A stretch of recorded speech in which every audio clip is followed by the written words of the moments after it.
Okay. So I'll mention again that Eye to Eye, I'm Renana Geldman. I'm the founder and director of Eye to Eye, which is set to help develop treatment for children with autism in Ethiopia and their families. As I said, we welcome back some of the familiar faces and names from our previous webinar, and I'm very happy to see new names and faces that aren't familiar. Before I hand over the stage to Ms. Taylor, I'd like to touch on a few points. First thing that is very important, I think, in developing a better treatment for children with autism is really creating a community of professionals and parents that work together. So I invite all of you who are here to, first of all, if you want to open your cameras, feel free to do that. And second of all, if you can please write your full name in the chat box. So we at Eye to Eye and the other participants here can get to know each other. Some of you might know each other as well, but for those who don't, that would be great. I wanted to say that this session and the other three next sessions, the next few weeks, will be recorded and uploaded to our YouTube channel. So if you haven't done this yet, you're welcome to subscribe, where you can see our videos that we upload when they are uploaded. Another thing is that at the end of this session, I will send out, people who were here last webinar know this already. I'll send out a link to a questionnaire that I would very much like for you to fill out. Your answers are valuable to us for further programs. So if you could take a few minutes to do that, that would be great. And I will say and mention that at the end of Mrs. Taylor's presentation, there will be a few minutes for questions. But you're all welcome to write in the chat box throughout the presentation, and I will let you, Mrs. Taylor, know if anything arises for you to ask. And now, without any more delays, I'm happy to introduce you, uh, Miss Karen Taylor, sorry. You are a USA licensed speech language pathologist with over 30 years of experience in working with children with autism and supporting their families. Karen has visited Ethiopia, where you held trainings in schools and communities, including in Addis Ababa. And you'll tell us a little bit more about that. So I wanted to thank you very much for being here. And I'm very excited for this. So the stage is all yours, and you're welcome to start. All right, Salamna, and welcome. I'm very, very excited to be here with you guys today. So as Renana indicated, I have been to Ethiopia in the past. And so I wanted to be able to show you a few pictures and just tell you a little bit more about why, one, I love my job. I love helping parents and professionals, but Ethiopia has gained a special place in my heart. And I'm just very excited to be able to be here with you to help today, and I hope many more days in the future. So I'm going to go ahead and start and share this presentation. And as Renana said, any questions you have throughout, go ahead and just throw them in the chat. And we might be able to answer some as we go, or we can answer some at the end. So let me just get this going here.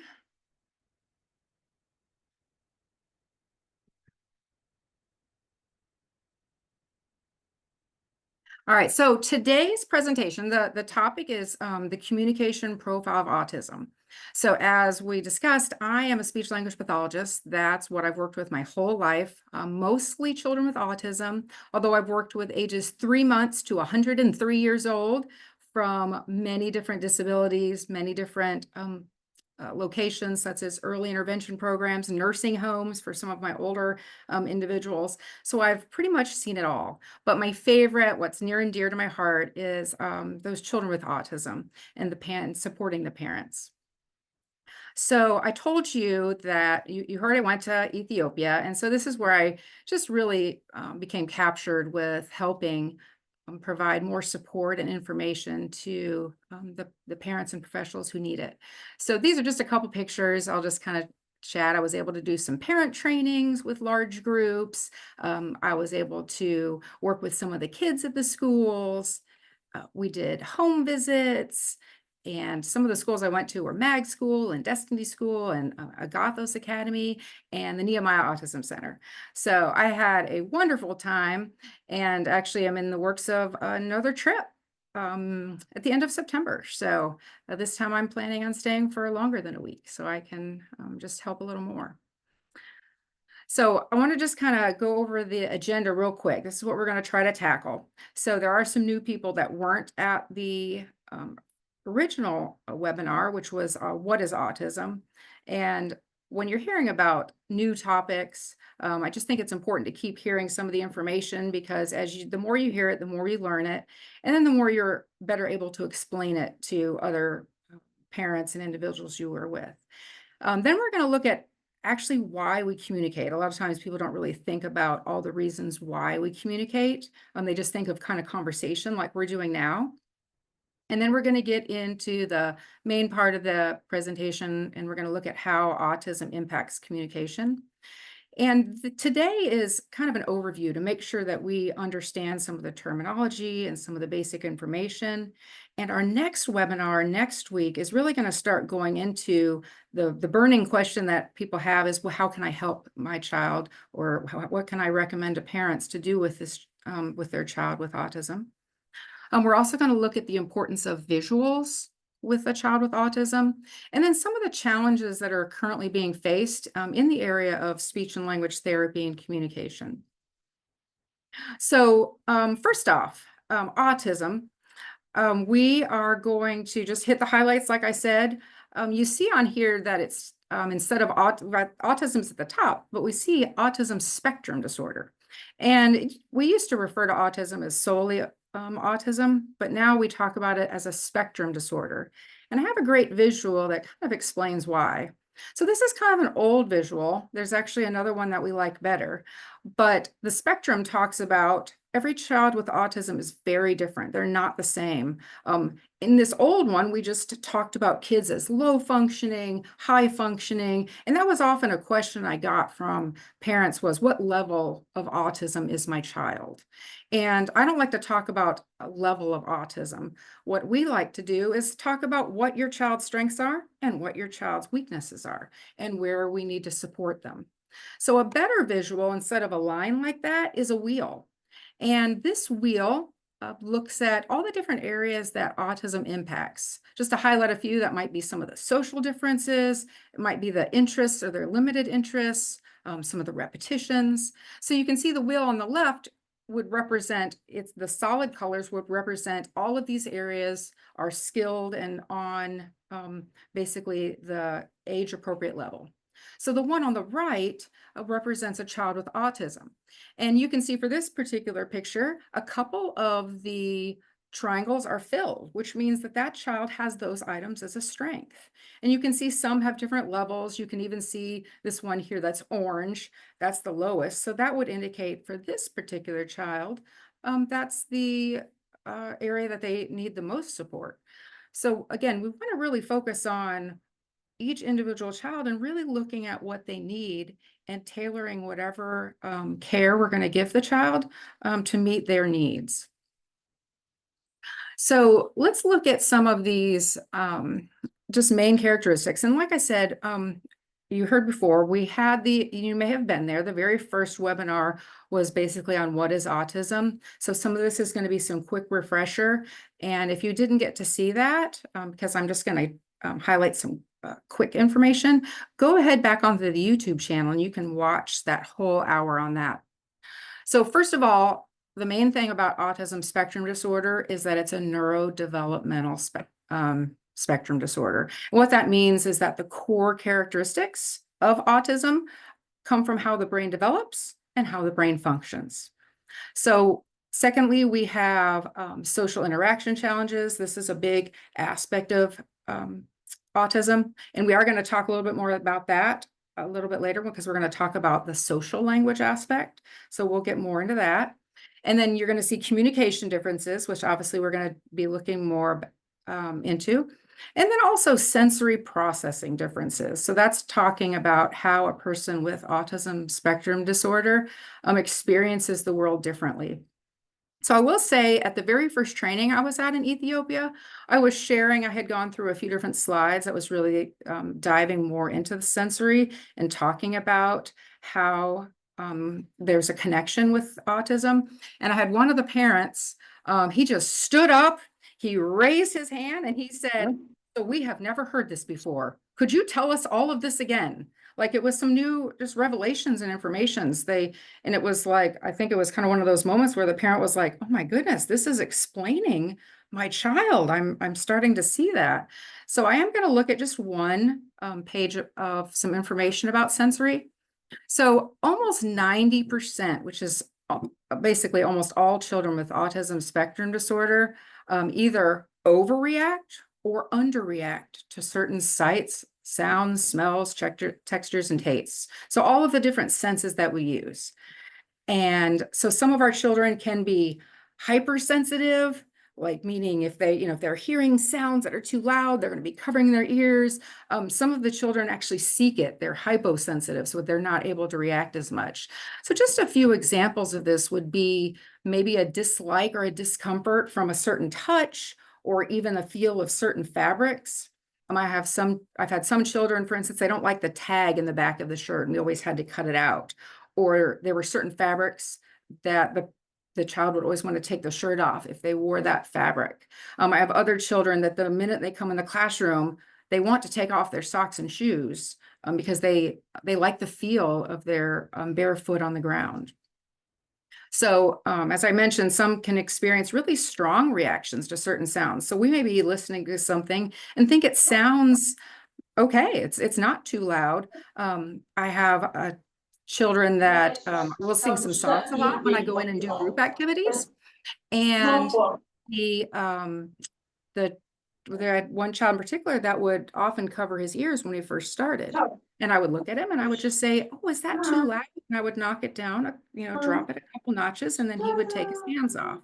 So it's always important to acknowledge our kids with autism when they're doing something, even if they're not using their words to communicate, they're communicating to us. And just the simple act of him putting his hands over his ears was letting me know that something was too loud for him. So some of our kids will seek out sensory input. I know I had a couple questions from parents that were asking, why does my child always pick things up off the ground and put them in their mouth? And so we talked about how some kids are more oral, and so that's an input that they seek. And so we weren't going to be able to stop that. That was just that was what that child needed. So we would try to replace it with something that was a little more appropriate. And I had brought some donations. So one of the things I had brought was some sensory necklaces that just had some rubbery or some things they could chew on that was more appropriate than picking things off the ground. And then what's really important about sensory is that our children with autism, they use it to help self-regulate themselves. So when they've gotten emotional, when they've gotten upset, when they've gotten anxious, some of these things that they do help them calm down. And some children, my younger kids, they're not very good at that, but it's a skill we learn and we teach them. We may even teach some breathing exercises. We may do some things to help distract them. We may give them things to hold, things that they can squeeze. We may move them to a quiet area, put headphones on. There's a lot of things that we'll do just to help them get that self-regulation and get them calmed down. So a few other characteristics of autism spectrum disorder, you're going to see behavior challenges. Now, again, since autism is a spectrum, you've got some children where they're mild and some children, they can be extreme and frequent. Some of these behavior challenges come from things that maybe we're not really aware of, like some of the sensory needs. And might be from a lack of ability to communicate. And so sometimes we can handle and help these behavior challenges by doing some further analysis as to when exactly it's happening. So I actually have a brother with autism. He And I remember as he was younger, when he had a harder time regulating some of these things, I can even remember hearing about him coming home from school and the teacher saying he was jumping up on the desk and doing some things like that. But over time, he learned how to handle some things. And he actually, he's a grown adult, and he actually ended up going to college, and he works full time. So over time, he grew and developed. So some of our kids with autism have very limited and highly focused interests. So if I'm working with some of my preschoolers, I might have a child with autism. Every time they go to a certain play area, they play with the same toy every time, and they don't have any interest in the other ones. And if you bring the other toys around, they won't have anything to do with it. And so that's just a very common characteristic. So the repetitive behaviors. So I put a picture up here of a truck and someone spinning the wheels. I see this all the time, that the truck isn't played with in the way that it's meant to, but it's flipped over and the child just keeps spinning. That repetitive. That's just a sensory input that they like. You can see as I put some toy figures lined up. That's another thing that I see with my kids with autism, that some of them will do that. They like to line their toys up, and if another child comes near and messes it up, it can be really upsetting to them. And then moving on to just how they learn. So our kids with autism are very visual learners. And just the part of visual is something I could do a whole presentation on, and maybe we will in the future, of what we can do. But a child with autism is not an auditory learner as much as some of our traditional kids. And even at the school I work at, even in the traditional population of students, everybody's a different learner. Everybody's brain is created differently, just like a child with autism. So it's very common that we need to pair visuals with everything we do to help them understand some things. And we're going to look a little bit more into visuals at the end, so I'm going to stop there. The last one, the big word, kinesthetic learners. That just means that our kids like to do things where they're using movement, or very hands-on. So they sometimes I have some sensory boxes, for instance. I might have a box that has, sometimes I've had beans or cut up straws, and I might hide some things in there. And the children get to pull the cards out or pull the animals out. And then we work on the vocabulary, they name the vocabulary. But they got to do something else rather than just sit there and have a card put in front of them and asked, what is that? So we want to keep them moving to help keep them interested and focused. So I know I'm going through a lot of information really quickly. And again, I'm more than happy to answer questions about any of these things. So if any of these things you feel like I would really like to learn more information about it, again, you can put information in the chat. Maybe I won't have time to answer all of them, but I am going to answer all questions by email. So I will be able to make sure that you guys have all your questions answered. All right, so children with autism, adults with autism, they have a strong desire for routine. And at the school I work at right now, we're actually a year-round school, which means we go to school for 9 weeks, and then we're off for 3 weeks, and then we go to school for 9 weeks again, and then we're off for 3 weeks. So it's a different model. Not all of our schools are like that. But right now we're in the middle of setting up our classrooms. And one of the big and most important things that we're talking about in setting up our classes for our kids with autism is structure and schedule. Without having structure and routine, we're not going to make progress during the school year, and we're not going to be able to grow them academically and socially and emotionally. So without a regular routine, the kids with autism, it can create anxiety. They don't know what's happening next. And because they're not auditory learners, even if we're saying what's happening next, it might not be computing as well.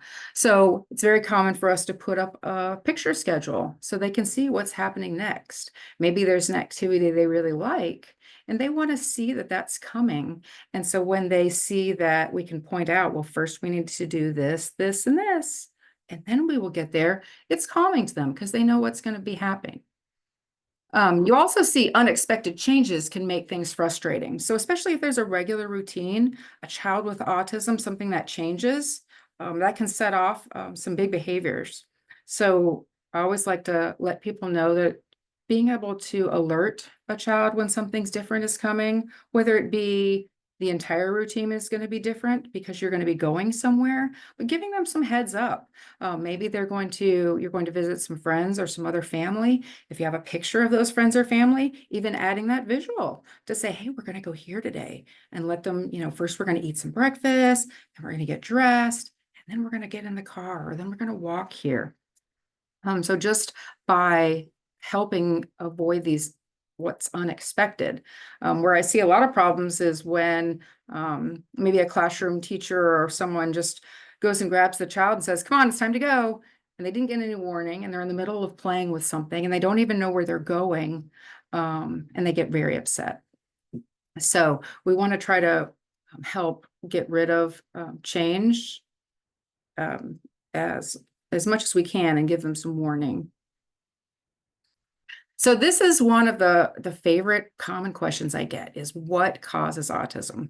So I can say that right now, scientists don't have an exact cause of autism. It's not like Down syndrome, where they can say there's a certain chromosomal marker and it's exactly this one. But the research, and there's been a lot of research, the research is showing that both their genetics, or their genes, and some bit of environment plays roles there. It's unfortunately, we don't have anything set that we can say. So I can say that when there is a child that's a twin, so if there's identical twins, 9 out of 10 times, the identical twin is also going to have autism. Every once in a while, they don't, but most commonly they will. And if a sibling has had autism, there's a 35 times higher risk that the other children will have autism. So I know I have a friend that has 5 children, and either 2 or 3 of her children have autism. So it's just, there was just some genes.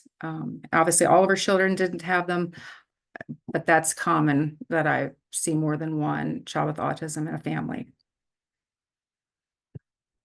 So just to highlight a few things that do not cause autism.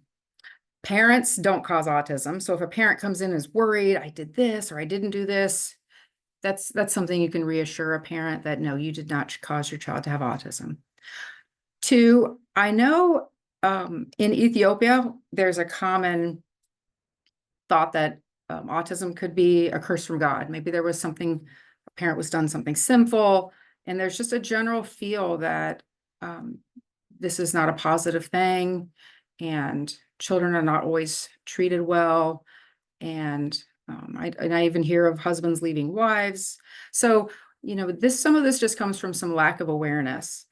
And I did want, I'm going to share a story about that in a minute. I just want to touch on the last one, and that's vaccines. There's a lot of research that's gone into vaccines, because there are parents that believe, well, my child started just showing symptoms of autism after they had these 3 vaccines. But right now, all the research that's done does not show a link between vaccines and autism. So when I was in Ethiopia, I did a lot of work with parents. I did some work with some like one-on-ones in some schools too, but trying to help begin to raise some awareness about autism, and that it's not a curse. There was a story I told, and a lot of the parents really they just found it helpful. So I did want to just share this. It's actually a story from the Bible, and it's a story that talks when Jesus and a disciple came upon a man that was blind from birth. And the disciples asked him, Rabbi, who sinned, this man or his parents, that he was born blind? And Jesus' response was, neither this man or his parents sinned, but it was so that the works of God might be displayed in him. And so I pointed out in this story that it was one of the disciples that asked this. And the disciples were good people. They dropped everything to follow Jesus. And so it was, again, that was what they had been told. That was what they had grown up with. And that was just their belief. And they had no other way to know it was different. And so that was, again, might have been the first time this person came across this disciple that, no, it wasn't for this, that purpose. And that God doesn't do things to curse us, that we actually are fearfully and wonderfully made, and marvelous are his works. So we can think about every person on this earth is marvelous and wonderful, and we're all created with different strengths and different weaknesses. Everybody's brain is different. So one last thing before we move on from this point is I had a child that I worked with for 3 years. His name was Mason, and you can see me and Mason in the bottom right. So Mason had autism. He maybe spoke 2 or 3 words. He had a lot of behaviors. He was had a lot of sensory needs, and that's Mason's mom there at the top. Well, Mason unfortunately also had leukemia, and he passed away a little less than 2 years ago. And this picture here on the left that has all the children and the adults, and you see a lot of them in purple. Well, one of Mason's favorite colors was purple. And we took a few weeks after he passed away, and the whole school, which was probably 700 kids, and a lot of the parents of those kids, we all went outside. We gave the kids bubbles to blow. We played music. His mom spoke to us, and we all took some time to celebrate his life. So I just wanted to kind of see that that's an example of how special a child with autism is to us. It doesn't matter they didn't speak. There isn't a negative thought. And it's just his brain was just formed differently and he's growing differently. And so we're still celebrated. I still keep in contact with his mom, and she was more than happy for me to share this story about how loved and special her child was. All right, so we're going to look quickly at reasons why we communicate, because a lot of times people just think about communication as this back and forth conversation like we're doing right now. But there's a lot of different reasons. And so when I'm creating therapy goals for some of my children that are either nonverbal or not speaking much, I'm trying to make sure we're hitting all of these areas. So we use our words to express wants and needs. So basic things, I'm hungry, I need something to eat, or we use it to share our feelings and emotions when we're upset, when we're frustrated, when we're tired. We need to be able to express that. We use it to just report some information. Maybe we saw something, we're sharing that. We make requests. There's something we want. And we also use it to protest. Some of our kids with autism that aren't speaking very much, you're going to see that in the form of behavior. They're going to run away. They're going to scream. Other kids might say, no, I don't like that. But that's another different way we use our words to communicate, or gestures or vocalizations. We also use it for greetings. So when we meet someone, we might greet them, we might tell them goodbye, we might ask them questions, how are you? So it's kind of used in a social way. And then just kind of making some comments. So someone might be telling a story about how they went to visit a grandma's house, and someone else says, oh, I went to visit my grandmother. And so they're able to add in information to a conversation. And then lastly, I already mentioned asking questions, but also answering questions. So being able to use their communication to answer a question that people have. So we always want to make sure that we're not focusing on just being able to make a choice or being able to share just some basic wants and needs. We want to allow kids to grow in all of these areas, even for our kids that aren't speaking, or kids that are nonverbal. And just to highlight some of the ways we communicate, just when we're looking at all the other ways besides speech, is we use eye gaze and facial expressions. So I'm a mother of 3, and my children are grown now. When they were younger, if there was some misbehavior going on, there were times that I could give them that mother look, that I'm very upset with you look, and my kids would instantly stop because they knew that meant I need to stop because mom is not happy right now. Sometimes we use vocalizations, whether that be I'm in pain and you just yelled out, but we don't always have to use words. Gestures and sign language. So a lot of times, so if I told someone, oh, we need to go, but if I added some emphasis to that, I said, oh, we need to go, go, go, go, then that really means I got to go right now. So our gestures, even a typically developing person uses all these things paired together. So we use writing. We might just point to things rather than name them. Here in the United States, we have definitely something that's growing is using speech generating devices. And what these are just things that we can use to replace speech. Now, sometimes this could be as simple as I have something that's a small recorded round button. I might record one thing. It might just say, I want more. Maybe we're having a snack time. Maybe I'm just giving a child 2 or 3 items at once. And I'm, again, trying to work with them to communicate. And then they can touch that item that says, I want more, and I'll give them more. I've put that by the bathroom before so the child can say, I have to go to the bathroom. And then they continue to get more complex, even up to iPads with multiple levels of vocabulary. So that's another, something to be aware about. And then last one is cell phone calling and texting. So these are all different ways we communicate. So we're not just communicating with our speech. Karen, Right.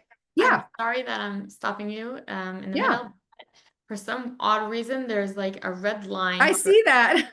Okay, I didn't know if it was only me, and I understand it's not No, only me. Thought maybe stop the presentation and yes. restart it again, and then maybe I don't know it'll why that. change.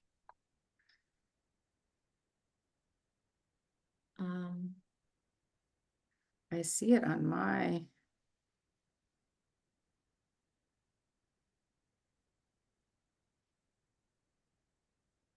Let me go back here.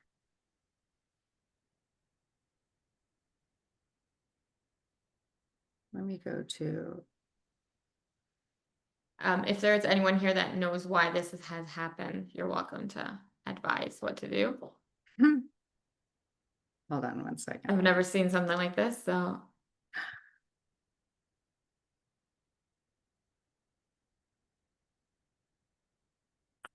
All right, did I stop it? Are you still seeing the presentation? I still see it, yes. The presentation, I mean. Okay, Now there's also a yellow line. I don't know how to Um, refresh that. I thought it was intentional. Looks like that one's yellow line is pointing to your head. Let me see. Maybe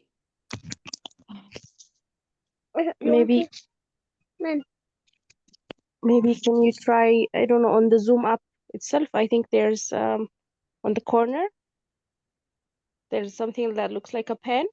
And then if you touch that, I think there's an eraser. Hmm. Can you try that?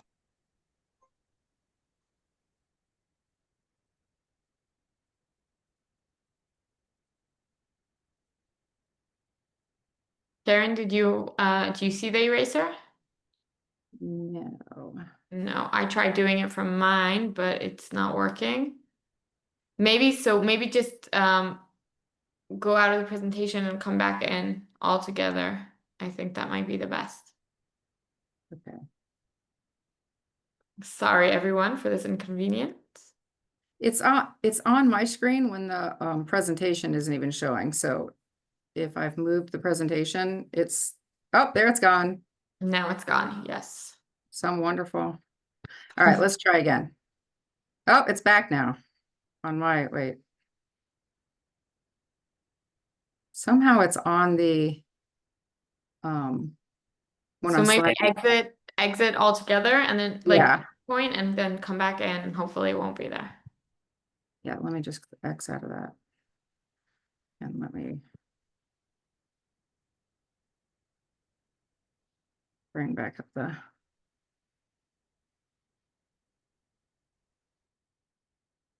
All right, let's try again. Okay, I'll tell you what we see.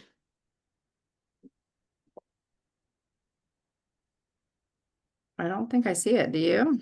No, now I don't see it. Okay. Let me get back down to where we were. Okay. And let's go back to slideshow. All right, so you're just finishing up with this. Great. Yeah. All right.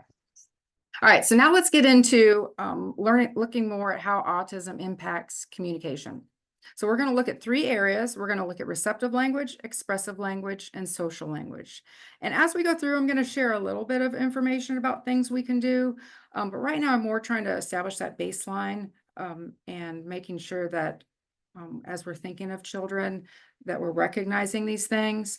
And our next presentation is going to really dive deeper into looking at what we can do. So to be able to answer that question. And I've actually been working on some handouts.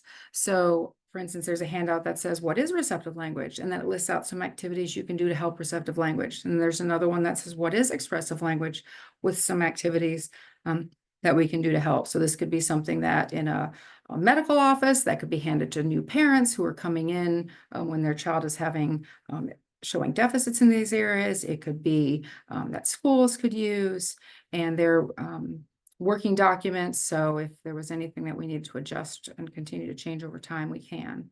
All right, so those three things we're going to look at. Receptive language, just the basic information is that's our comprehension, and that's everything that we understand. Our expressive language is us sharing in whatever way. It doesn't have to be through our speech, but it's sharing our thoughts and ideas. And then social language, sometimes it's also called pragmatic language, but that refers to how we're using all of these things, our gestures and our language, to communicate with others. All right, so receptive language, generally in a child with autism, and again, this is not always, but often we see that the receptive language is lower than the expressive language. So when we think of a traditionally a child without any deficits, usually the receptive language develops first, and they start to understand, for instance, certain vocabulary words. And then once they've heard those and start to understand those more, then they start to use them. So we have kids with autism that sometimes sound like they're speaking, but they still have a more difficult time with receptive language. And sometimes because they're speaking and talking and doing some other things, it might be viewed as they're just ignoring me, they're not paying attention, they're not having good behavior. So I just want you to keep in mind that in general, we often see that it's lower.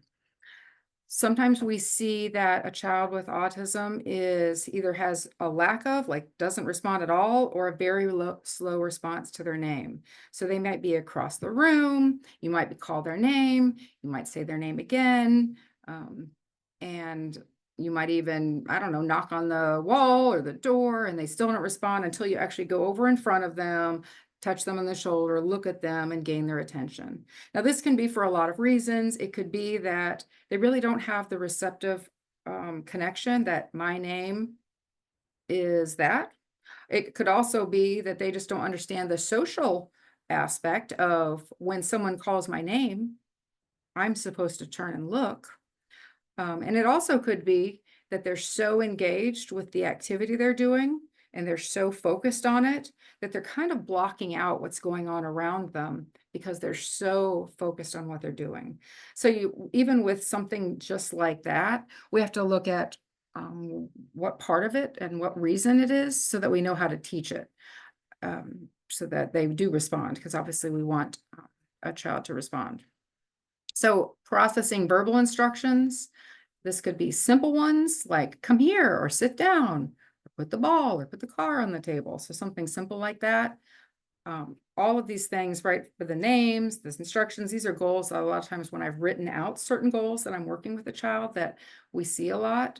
Once one of my children has achieved some of those basic things, then we might move on to two-step directions. It might be hang your coat up and sit at the table. So we're going to pair two things together and eventually move on to three things. But we have to make sure to start lower and break down those instructions, or it's going to be hard for them to understand. If I were to give a child with autism that has receptive language difficulties a series of 3 commands, they might just respond to whatever the last one they heard was, and they don't do the first 2 because that was too many for them to process. And the last one is vocabulary related, and that's just being able to identify objects or pictures so that they show an understanding that if I have a picture or there's a dog, an actual object dog, and I say dog, they know what that means. They look at the right one as opposed to seeing some other animal. So 3 other key things that we see with receptive language is a difficulty understanding questions. So this might be questions like who, what, where, and when. So for instance, I might ask a child that maybe it was their birthday, maybe they brought a present to show me that they got, and I might say, who gave you that? and they might say blue car. And they don't answer the who part. So they didn't understand that I was looking for an answer that was a person.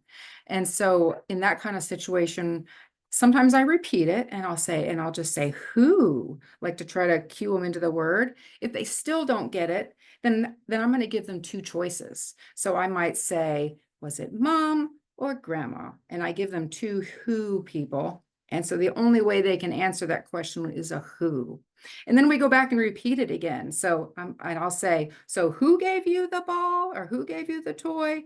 And then the mom. So then they're starting to learn. We're breaking it down into small bits and practicing this. So I have some kids in that order of those, what are going to be the easiest, and then where and who, and then question, and then when. Time concepts can be a little more difficult. So we always start with the other ones first. So then this next one is vocabulary related, but it's talking about grouping of vocabulary. So for my younger kids, this is going to be things like colors and sizes and shapes and letters and numbers. We might also talk about categories of animals. We might talk about animals you'd have as a pet. We might talk about foods you eat for breakfast versus foods you eat for dinner. So we're looking at some different groups of words. And then another really popular one is location. We might also refer to these as prepositional phrases. And this is talking about, for instance, if I had a car, I might be talking about it's in the box, or it's on the table, or it's under the table, or it's next to. Because again, this is an important part of understanding, because when people speak to us, they might be giving us a command. Could you go put that on the table? If they don't understand that on, they're not going to be able to follow that command. It's also a way that for some of our kids that are more verbal, that they grow their vocabulary. And the last one is just that understanding of a story. So this could be a story being read. It could also be understanding of a story you're just telling them, or a sequence of events. So again, that's where we get into multiple sequences of things can be difficult, and a child with autism might need them broken down. So you may be able to think of kids you've worked with that have had all of these things or some of these. Again, this is where a child with autism they might have strengths with some of these. They might have weaknesses. And so we're just going to look at what specific areas we need to work with for that child. All right, so we're going to move into expressive language. So I just kind of put up a real simple way that looks at how our children develop. So the stages. So generally around that 0 to 12 months is when we're hearing that babbling, ma, ma, ma, ba, ba, ba, those kind of things, or maybe they're combining and mixing sounds up, starting to say some of those first words. You might hear kids younger, 10 months, attempting to say a word, even if they don't say the whole word. They might be 14 months before they're saying them. So there's a range, just like children walk at different ages, children will speak at different ages. So then as they start to grow their vocabulary when they're speaking, during that ages of 1 to 2, then they're going to start combining the words. Maybe they know the word car and the word more, and they might then be able to combine them together, and they might be able to say more car, or they might say mama car because they want their mom to get them the car. So they're going to continue to be able to name things that are in their environment. And during that 2 to 3 years of age, as they're beginning to put more words together and creating some sentences, they're going to start to be able to ask questions. And then 3 to 5 years of age is when we're putting some of those things in events in order, being able to tell stories. And it's when speech gets more clear. And while autism doesn't necessarily impact speech sound production, a typically developing child develops sounds at different ages. So when a child is younger, I'm not going to expect them to say all their sounds. I do have some kids that can, but as they get older, there's certain ages that certain sounds are generally formed by, or that they should be able to produce them by. And so then we're going to work on making their speech clear and easy to understand. All right, so let's look at some things that autism is how it's going to show in the expressive language. So it can be common that a child with autism is seeming like they're having regular progression. They might babble, they might just start to learn words during that first year or two of life, and everything seems very typical. But then they stop doing so, and they even start to go backwards. And they were putting words together, and now they're not. And so this can be a time when a parent, especially here in the United States, they might say, take their child to the doctor and say, well, they were talking a lot and they were putting words together, and now they're only saying 3 words. But other children with autism are completely silent. I have one child who doesn't even make any vocalizations. He's just completely silent. And then there's other ones that are going to maybe speak in just single words. Even you might even hear them repeat certain phrases over and over again. So maybe they've learned a phrase and they say that phrase a lot, and it isn't being applied at a meaningful time.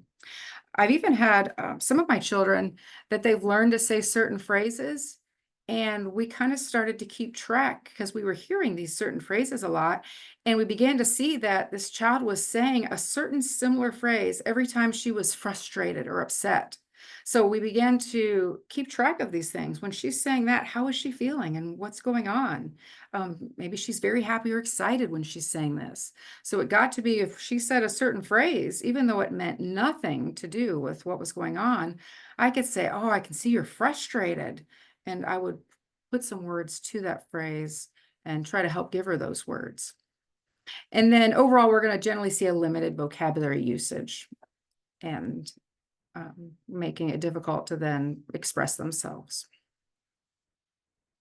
So overall, a child with autism is going to have a difficult time expressing their thoughts, being able to put things together. And again, this is where you're going to see that range, because I have some children with autism that are just in our regular education classrooms here, and they're with their peers, they're able to function. Maybe they've got some behavioral social things going on. And then I've got children that can't speak, have significant behaviors. It's not safe for them to be with anything but a small group with several teachers around to make sure they're safe. And we're able to provide education at their level and provide more sensory needs and provide more breaks. So we kind of have a range here in the United States of what we do with our kids. So another one that is really common is a condition called echolalia, and that's where our children are repeating words or phrases they hear. So going back to the questions, if I would say, where's your hat? A child might look right back at me and say, where's your hat? And they just repeat the question back at me, or they repeat the sentence. So that's known as echolalia. And again, I have a lot of parents that come to me and say, how do I get them to stop doing that? So one thing I do tell parents is I'm not actually really worried about that. One, since a child with autism's brain learns differently than ours, it's part of the way they're learning language. So they're practicing that. And then I'm going to help them learn when I ask them the question, where's your hat? I'm looking for an answer. So sometimes it might be as simple as repeating. I might add a gesture like, where is it? Or some facial expressions. And again, this is where I would give them choices if they haven't answered. Is it in your room? Is it on the couch? And I might kind of try to lead them to know that I'm looking for an answer that gives a location. And the last one, I think we already kind of talked about this, is words that seem odd or out of place. When I mentioned that sometimes we have phrases that just don't seem to match. It just doesn't even make sense why they're saying that word at that time. And that can be common with our kids with autism. So I get a lot of questions about of children that are nonverbal. So I'll have parents that come to me and say, how can we make my child talk? Can they get more speech therapy so that they can talk? And what I like to make sure that parents are aware of is that, first of all, about 25 to 30% of children with autism spectrum disorder are either minimally verbal, meaning they're not saying many words, or they don't speak at all. So it's very common that you have a child with autism that may not even ever speak, or they may speak very minimally. And so we just have to be aware that that's a possibility. Now, it's always my goal, because obviously spoken language is the easiest way to communicate with others, especially people they don't know. So my goal is always to work towards spoken language. But I also know that potentially a child may not, and so they may need to find some other ways to communicate. And so this is where we're going to bring in gestures and body language. We're going to bring in sign language, and we might have picture systems. I just put an example. There are so many different kinds of picture systems. Basically, it's just pictures related to, it might be related to topics. It might be some core words that you would be able to be used in every situation. And one thing I like to say about the sign language and picture systems, because I have some parents that are concerned if I start using some sign language, if I start saying more, if I all done some of these signs, if I start using pictures to try to help them communicate, that's going to stop them from speaking, that they're going to want to use sign language and it's going to make their speech stop. But what has happened with a lot of research is it's shown that for our children that are going to be able to learn to speak, that if we do something else with it, so if we use gestures, if we use pictures, maybe for some of our kids here that we have the communication systems where they can push buttons to speak, that it actually helps speed up the speech. So I even have some kids that with the communication board, maybe they started out touching things. We were playing and we were talking about the blue car goes in or the green cars in, and they were touching some of those pictures, that eventually they started to say those words right along with it. And then eventually we stopped using pictures because their words had grown. The last one would be, or the last two that we've kind of mentioned earlier about ways we communicate would be vocalizations and eye gaze. Now we do have a webinar. It's the last one of the series of 4 that the focus is on our nonverbal children and the use of augmentative and alternative communication, which is a simple way of saying that is AAC. When we're talking about our kids are using AAC, that means they're either using something with their words or completely in place of it. But the basic, most important thing is that all of our kids with autism need a way to communicate in some sort of functional manner, even if it's limited and it's not going to be as much as our other kids.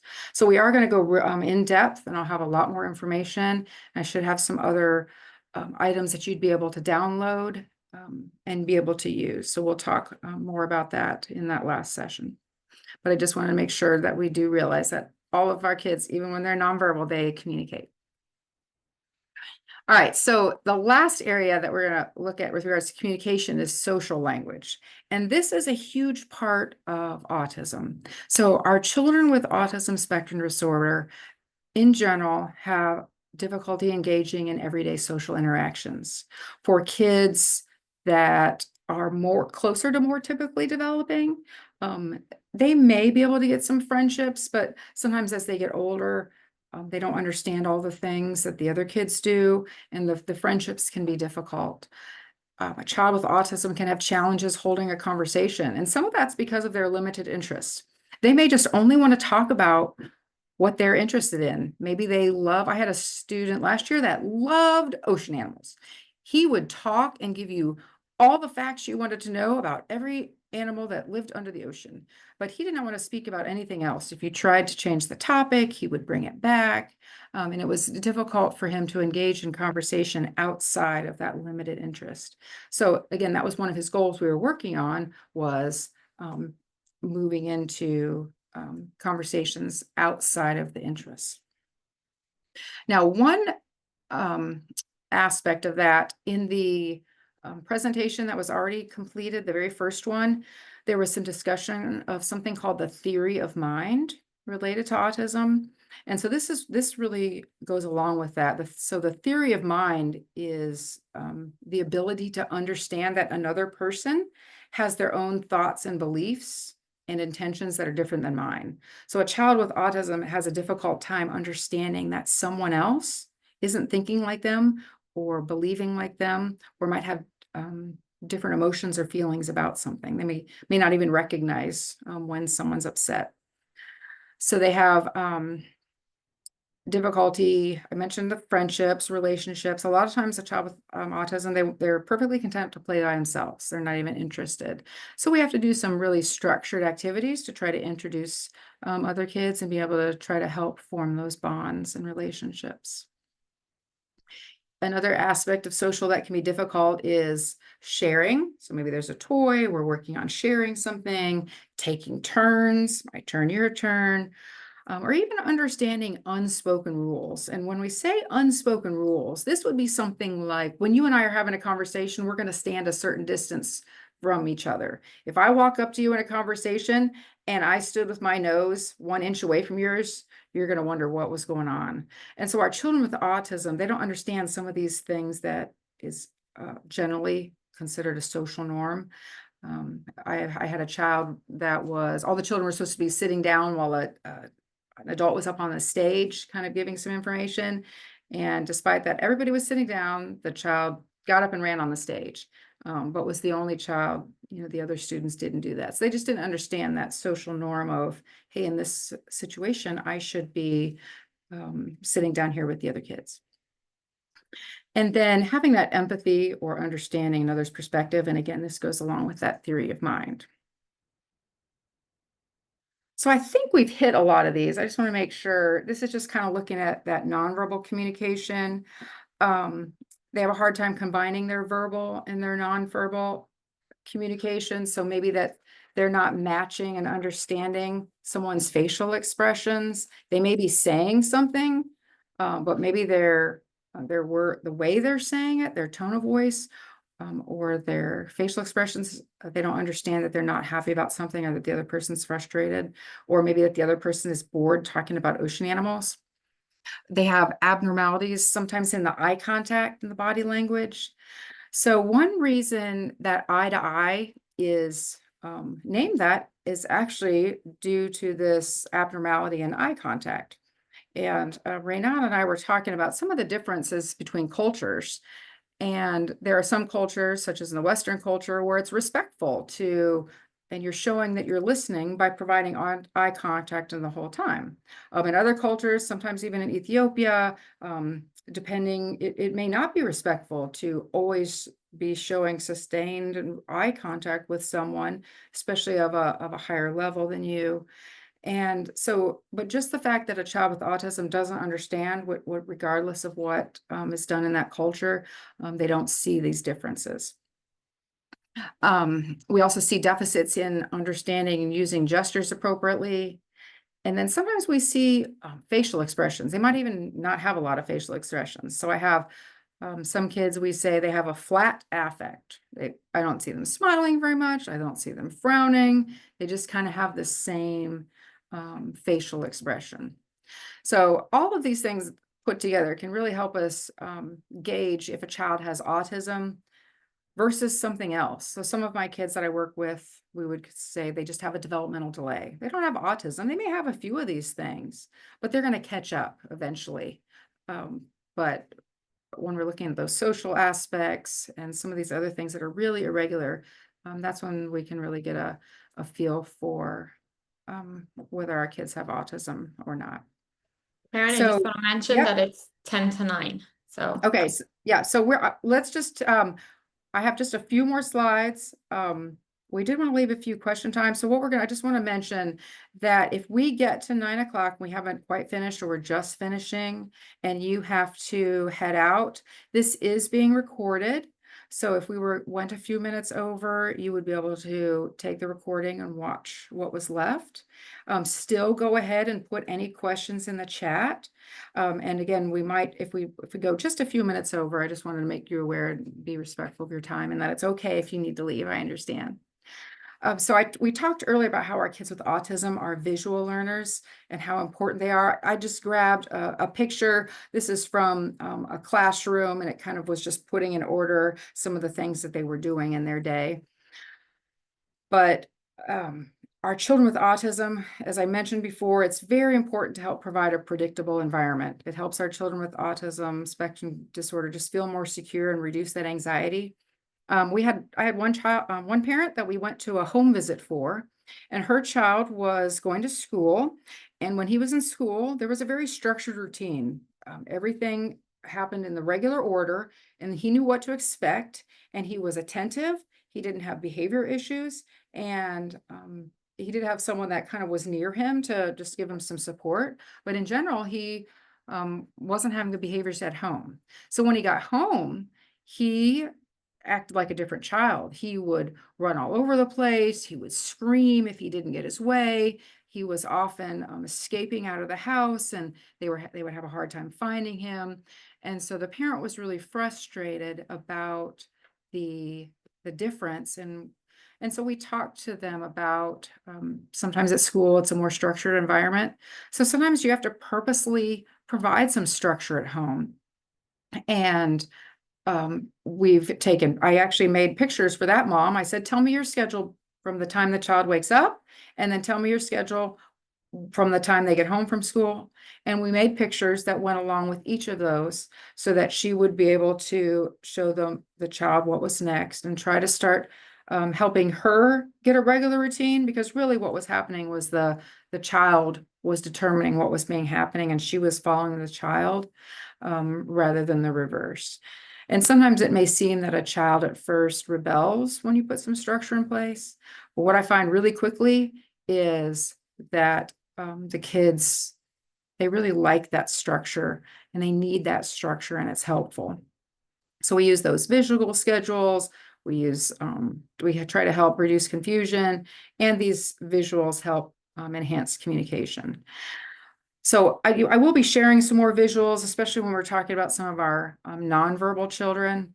And so I hope to be able to help provide some of these. And in the meantime, I have a couple people in Ethiopia that I speak with. So I'm trying to get some visuals made that would be particularly useful to parents. Again, if a parent was new to autism, it might be nice for them to be presented. Well, here's some pictures, and these are some pictures, some basic things that happen at home, and here's a description of how to use them. So these would be some great tools for parents to be able to have. Especially, it's difficult when a parent first learns about an autism diagnosis. So feeling like they have some tools to equip themselves is helpful. So I just wanted to highlight some challenges related to speech and language services in Ethiopia. So in Ethiopia, just last year in 2024, from the Addis Ababa University, the first class of master's speech therapists graduated. I think it was 24. I may be wrong exactly on the number. And then this year, there were only 3. So there's under 30 master's degree trained speech therapists, which is what I have. I went to a 4-year degree where I got my bachelor's degree, but it was the next 2 years in my master's program. That's where I had my in-depth and intense learning on how to treat a child with autism, and where we did in-depth, intense learning on the different areas that we were going to be working on. So what that means is, here in the United States, if a child goes to the doctor and the doctor says, oh, your child needs speech therapy, they can, 1, either get it in the school system, or 2, go to a private speech therapist. But so that's not the case where you are. So this is where we have to start to look at, okay, so what are we going to be able to do to help these parents? So just a few other things that kind of impact that. Like I said, the limited serviceability, availability. There might be some geographical challenges where the speech therapists are versus where the people need them. And then also there's starting to become a growing awareness about, parents are beginning to learn about autism. They're beginning to learn about the communication challenges. So they're starting to see what their child needs, but they can't find it and they don't know what to do. So when we don't have that awareness, then we're not really aware that we're missing something. So all of these things together are definitely creating some challenges. So I just wanted to point out how important community-based support is to a family with autism. And these are some things that just all of you can begin working on. So having that community support is just really important, because it's difficult to raise a child with autism, especially a child with behavior issues, and a child that's nonverbal, a child that maybe has community members that aren't looking at them as a special child and looking at them as a curse. I'm at my school, so they had a little checking the little system. So awareness programs are really important. Sorry about that.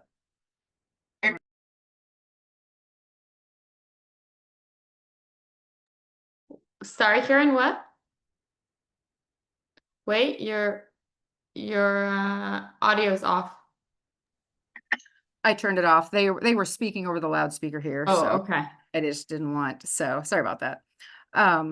My school is getting ready to start children coming next week, so every once in a while they popped in an announcement for the staff. So those awareness programs, which is where, again, some of the handouts that I have, when I gave information to parents last time I was there, I said, a great thing for you to do is now go spread this information to others. Start with some of your friends and starting with your family members and start to educate them on autism and really try to get the community to begin to see your child as someone who's special and loved, and they just learn differently. Their brain is just different. Sorry. My office, if I haven't moved for a while, it thinks I'm gone and it automatically turns the light out. So funny.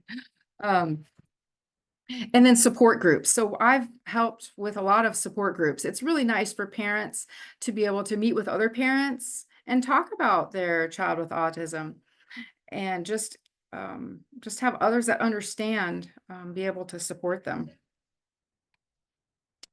So just in looking ahead at what's next. So as I mentioned, there's not many speech therapists, and communication is highly impacted in a child with autism. So it's important for other people to be able to begin continuing to learn. It could even be that as at a location, whether it be Nehemiah Autism Center or Joy Autism Center, that there's some people that they really work to become more specialized. And what I like to tell parents that I work with, especially parents that are saying, hey, can my child get more speech therapy, is our children with autism need a lot of repetition to learn. And so getting to sit with me for another 20 or 30 minutes is not going to help them make the progress that it is if the teacher or parent understands and they work with that child and repeat those things 10, 20, 30 times a day, every day. And so I work hard to make my parents and teachers knowledgeable about speech therapy so that they can basically be little speech therapists themselves and repeat the activities I tell them. So we're going to continue with some webinar trainings, and we do have the series of 4. But as I mentioned, Ethiopia has my heart. I do not plan on going anywhere, and I would love to keep continuing with some training. So that's why the questionnaire that Raynana is going to send out would be really helpful, because if there's other areas that you're thinking, it would be really, really helpful for me with what I do to know more about this, or to have a certain resource developed. I love making materials. I make therapy materials all the time. So I think that's something that we can work towards. And then the Eye to Eye has a YouTube channel, and they've already put 3 trainings on there. This one's going to go on there. So being able to even spread those YouTube trainings to people you're with, being able to say, hey, there's some trainings and they talk about this. This would be a great tool for you to start learning. And then finally, I'm working on a website. It's almost ready to go. I just wanted to have some more information on it. But it'll be one that gives information. It'll be one that's going to have some documents you can download. And then I also am working on a YouTube channel. And while the YouTube channel is going to have some really practical information, so it might just have one activity, such as how to use something or what to do with this item. So it might be just a 15-minute item video to look at. So almost like some mini trainings. So that was kind of the goal with that one. And so hopefully it'll be up and running in the next few weeks. But I just put just so you'd see the logo. Both the website and the YouTube channel are going to be called Universal Speech Strategies, because they're all going to be things that can be used no matter where we are. So again, if you have any questions, put them in the chat. Even respond to the email that's going to get sent out if you might think of something tonight or tomorrow. And again, I'm here to answer your questions. So Karen, first of all, I want to thank you so much for this presentation. It was great. I know I learned from it, and I'm sure other people here have learned as well. So there are a few questions in the chat box. The first one I sent you was from Dr. Maran, she sent it privately to me, but she meant, I think, for everyone to see it. I sent it to you as well. So she's asking, first of all, when do you think it is the right time to use AAC devices for nonverbal kids on the spectrum? So Um, I like to say that using any type of AAC is good from day one, because one, it's going to help our children find a way to communicate, because not being, if you thought of, I can't communicate with others, it's super frustrating. It's very frustrating.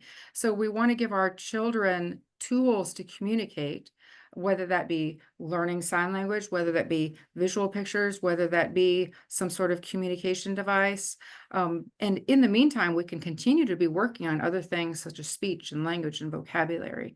If I have children that are nonverbal, I'm generally using some type of AAC from day one. Okay, thank you for that. She's asking also, can you say a few points about gesture language processing? Yeah, so again, children with autism in general have a difficult time just processing everything from words to gestures to facial expressions. So we might know that a certain gesture means something, but they don't. They're going to need some teaching. So things that might come naturally to another child just doesn't come naturally to a child with autism. So it's that repetition that's going to help a child learn that. And in talking about our nonverbal kids, I will give an example. Now, this is one of my children. Now, she doesn't have autism, but before she could speak any words, she could sign 17 different signs. So children can learn to sign before they could speak. It's easier for them. I have a nephew who's 1, and his mom just sent me a video of him signing more because he wanted more of something to eat, but he's not using many words. So using sign language, especially some of our basic signs that allow us to communicate some basic things, is very helpful for our kids with autism to communicate, and then we can work on pairing those with words. Is there any other questions about that I Yeah, can there are a few answer? more. Yeah. Dr. Marin, I advise you just to answer the questionnaire, and there you could put in your questions that we couldn't get to. So there's another question here from George. Is eye contact considered a social skill? He says, I ask because it doesn't appear to involve direct social engagement, but rather serves more as a form of instructional control. So eye contact, again, this eye contact is going to vary between cultures. So whatever is typical with regards to eye contact for your culture. So again, it's typical here that if a teacher is speaking, the child should be looking at them. Now, one thing I will say for a child with autism is their brain just functions differently. So I can easily have a child with autism who is listening and getting all the information from the teacher without making eye contact. So eye contact is not something, it's something I definitely will look at it, and I can see that it helps me differentiate between a child with autism and not. And we may do some work with, again, if the culture is look at me when you're talking, we might do that, but I don't do it to the point where I stress a child out and make it that we can't, that's the main point of the communication, because I'm very aware that some children, they may actually be learning and listening better if they're not making eye contact. So Okay, thank you. There's another question here from Ahmayelash. I hope I'm pronouncing it right.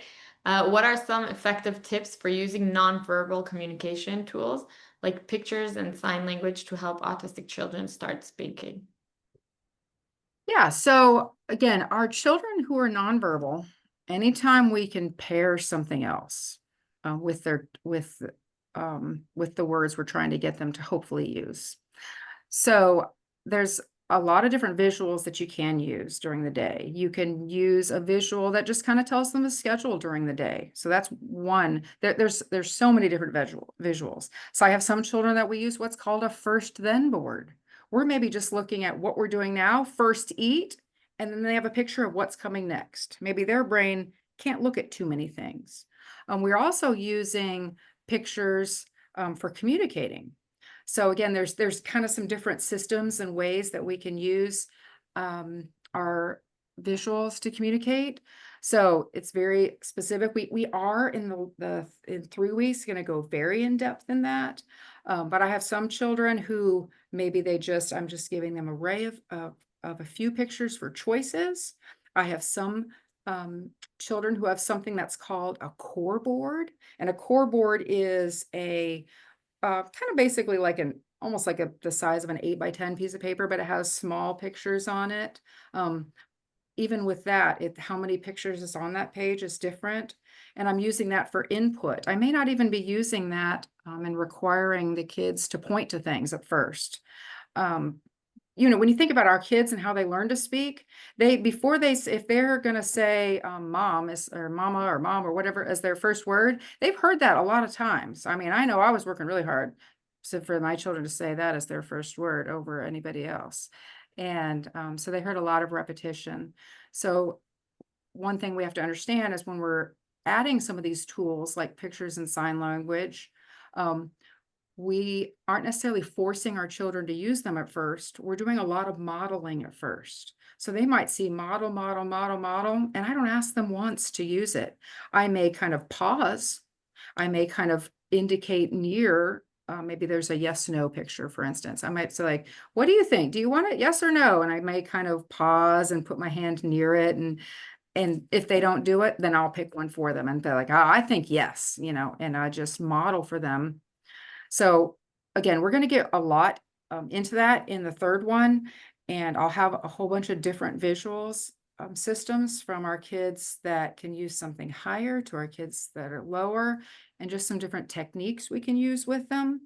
And I'll give examples of a lot of different activities and how we can use those in each different activity. So hope that was answered it just for a quick, the second part was, how do we take precautions to avoid the child becoming overly reliant? So this is where what research has shown is that when we use these things, it does not detract or take away from their speech. So if they're going to speak, if they are going to be a child with autism that does use their words to speak, it's going to help it. So when we're doing that, it's not actually going to reduce their speaking, it's going to increase it. So, and that's what all the research has shown. And so I have a lot of parents that worry about that. Well, if they're using this, they're not going to speak. And I said, well, the research shows the opposite. If they're using this and they are going to speak, it's going to help them. So which is why I always pair all of these different systems with words. Because my goal is to get them to communicate by words if they can, but if not, in any way that they can. We call that here at school, a lot of my goals are written, and we say the child will use multimodal communication to communicate. And when I have that in the goal, it's saying, I kind of put in some parentheses and I say gestures, pictures, sign language, words, vocalizations. So for some of my kids that aren't speaking, I'm trying to get them to communicate in whatever way is best for them and to get it as consistent as possible. And then once our kids are maybe using their words, I'm going to stop that. I'm not going to say they're going to use multimodal communication. I'm going to say they will use 3-word sentences to communicate their wants. They're going to use 3-word sentences to answer questions. And they're going to use 3-word sentences to ask questions. Anybody else have questions? I think it's already 9:10, Yeah. so I think there were a few more questions here that, as I said, people could rate also in the feedback in the questionnaire. If there are any problems with the questionnaire, please email me or WhatsApp me, because as we said, it's very important for us to get I your see one feedback. person said it asked for access. Right, so I Okay. think I fixed that. Perfect. I hope I Okay. fixed that. And if But yeah, there's one of the questions in the questionnaire is, what questions have you thought of? And so exactly. I'm happy to answer questions after this. Right. So again, first of all, I want to thank you, Karen, so much for this, and remind everyone that this is only the first session out of 4. So next week we'll meet at the same time, next Thursday, I mean, at 7:45 Ethiopian time. So just make sure you're on schedule, and we'll continue doing this as well. This will be, as I said, this is recorded, and we'll upload it to our YouTube channel. So you're welcome to watch it over again and send it to other people that you know. And we look forward to seeing you all next week. Thank you very, very much. Have a good night, or for you, Karen, have a good day. All right. Good evening. Have a great day. Bye bye. Good night. Bye.